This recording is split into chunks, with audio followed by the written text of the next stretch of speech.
Sore itu, seperti biasa, aku mengambil waktu untuk berjalan-jalan sore. Lebih tepatnya, keliling pakai motor sih. Memang paling enak keliling sore-sore pakai motor.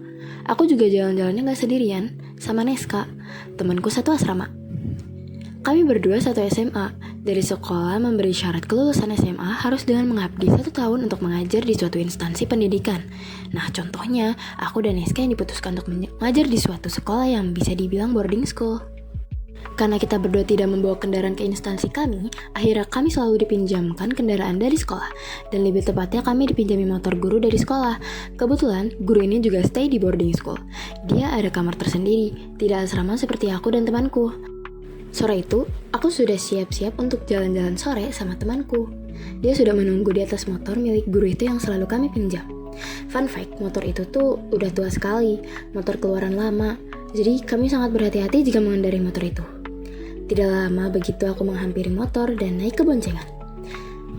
Sore itu, kami berencana untuk membeli makanan di suatu restoran, Chicken Kentucky Resto Wingstop. Emang gak kalah rasanya.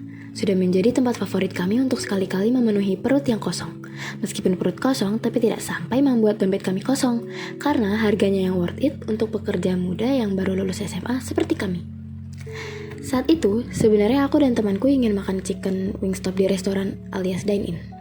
Tapi, karena tempatnya terlihat penuh dan tidak menemukan tempat duduk yang nyaman bagi kami, akhirnya kami memutuskan untuk dibawa saja pesanan kami alias jadinya take away.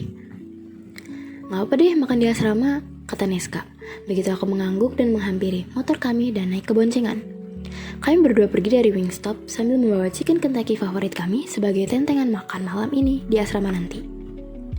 Saat sebelum melewati jalan arah pulang ke asrama kami, tiba-tiba muncul di benakku saat melihat sekeliling perkarangan kompleks yang sepi.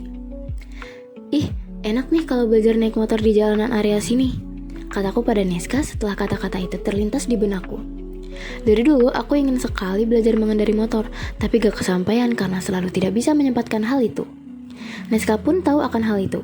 Akhirnya dia memutuskan untuk menghentikan motor dan inisiatif bergantian yang menyetir. Nih coba. Dengan mataku yang berbinar, aku langsung memegang stang motor dan naik di bagian depan.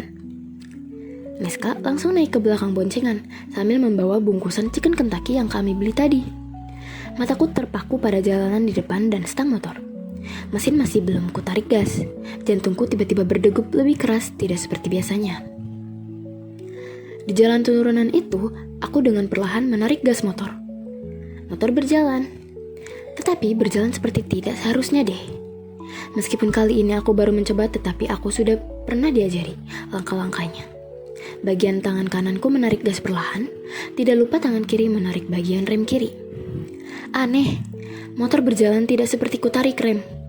Jalan turunan membuat motor masih terus berjalan laju. Aku panik.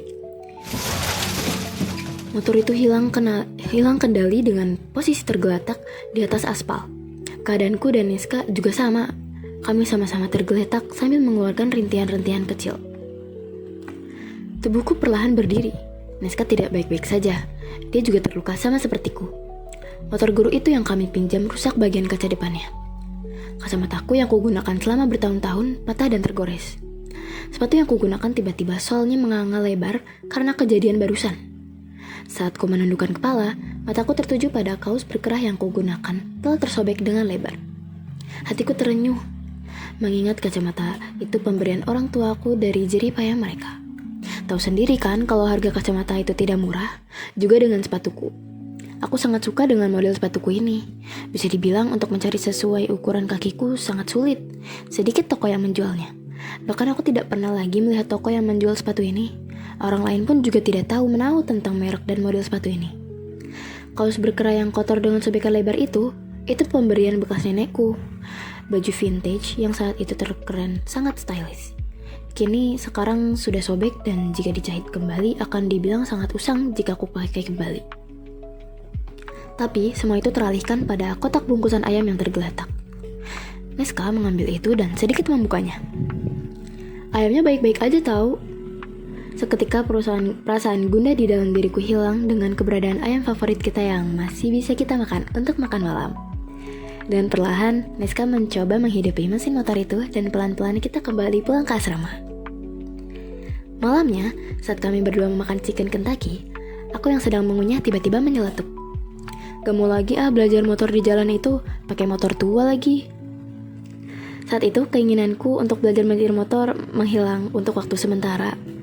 Teringat juga bahwa sebenarnya motor tua milik guru itu juga terkadang mogok dan mesinnya sudah tidak bagus. Aku trauma dengan jalanan menurun itu dan juga motor tua milik si guru itu.